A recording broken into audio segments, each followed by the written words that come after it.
unafahamu gari ya kwanza kabisa Toyota ST ya kwenye Super Rail Sport imetoka, na sio kutoka tu, imetoka alafu iko hapa Dar es Salaam. Utakumbuka ile siku ya Ijumaa Maulid Mbaraka Kitenge alimtangaza Ezekiel kuwa ndiye mshindi wa Toyota IST, na leo tumekuja kukamilisha jukumu letu ambalo PMbet wametukabidhi. Tumemletea gari yake hapa, mwenyewe ataondoka nayo, alafu kila kitu kinaenda kuwa vizuri. Nizungumze naye mambo mawili matatu. Mambo vipi? Safi. Hongera sana kwa ushindi. Asante. Unaitwa nani tena? Naitwa Ezekiel John Nyamanda.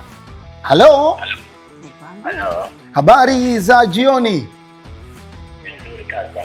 Safi bwana, mimi naitwa Maulid Kitenge, kocha mchezaji. Ndio Maulid, napiga moja kwa moja kutoka PMbet. Ndio Playmaster Bet, niambie. Ndio. Bwana, umekuwa mchezaji wa PMbet? Sana, muda mrefu sana. Ndio kampuni yangu. Ndio kampuni yangu. Ndio kampuni. Sawa. Unaitwa nani?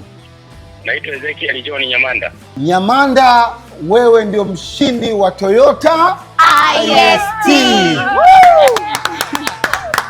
Ile siku wakati unapigiwa simu kuambiwa kwamba bwana Ezekiel, wewe ndio mshindi wa Toyota IST, nakumbuka reaction yako ilikuwa ni ya furaha sana. Ulikuwa unafanya nini kwanza wakati ule?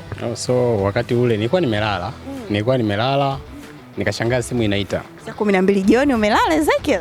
Saa 12 jioni nimelala. Kwa hiyo nikashangaa simu imeita, ilivyoita simu nikapokea, nikauliza nani, nikaambiwa Maulid Kitenge. Akaniambia bwana, umeshinda gari aina ya Toyota ST kupitia Royal Sport. Ndio. Sikuamini, nikamuuliza mara tatu. Nikamwambia nimeshinda? Akasema ya. Akaniambia gari inakufikia. Akaniambia gari itakufikia.